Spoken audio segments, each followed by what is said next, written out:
wengine tupo huko, hatuongei vizuri na wenzetu. Unapokuja katika ndoa ya wenzio, nyumba ya wenzio, unakuta wenzio wote wanaelewana, lakini ukiingia wewe kama umeingia jini kipilili kocha, mpaka unawapa wenzio vidonda vya koo, unawapa wenzio matumbo ya kuwalisha na uso. Unapoolewa wewe sio kama watu wamekuja kuchukua jini mtakamba katika familia. Tujirekebishe jamani, si ndio Maneno anaambiwa Eliza, lakini na sisi tulojisahau naomba pia tufanye nini? Tuyasikie. Wengi tumejisahau katika ndoa zetu. Tunajisahau sana katika ndoa. Tunapenda pale tunapopewa zawadi, lakini ukifika ndani unajifanya unamzoea mumeo. Mume azoeleki. Uongo. Kuna kila sisi wake wa pili. Uongo. Wake wa pili piga kelele.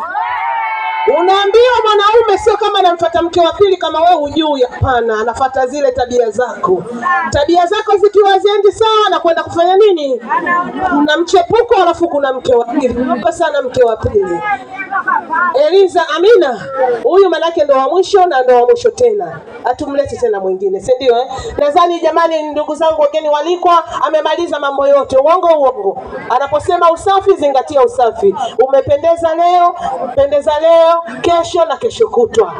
Wewe ambaye mwanamke ukiamka asubuhi na upande wako wa kanga mgongoni au umefunga kifuani, unamwagika mijasho, unamwandalia chai mumeo, inahusu.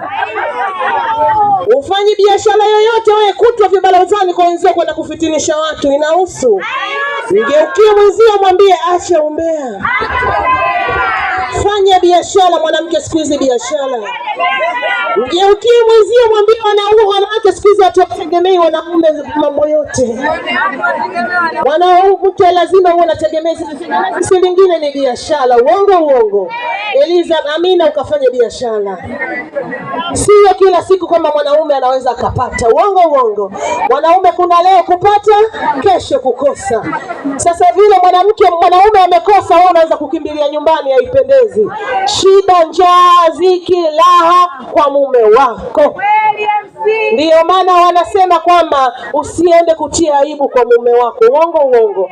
Ndoa, usitie doa. Unanielewa uzuri DJ tu na chombo hicho ni mradi tumtoe dada. Tumtoe dada. Mwanamke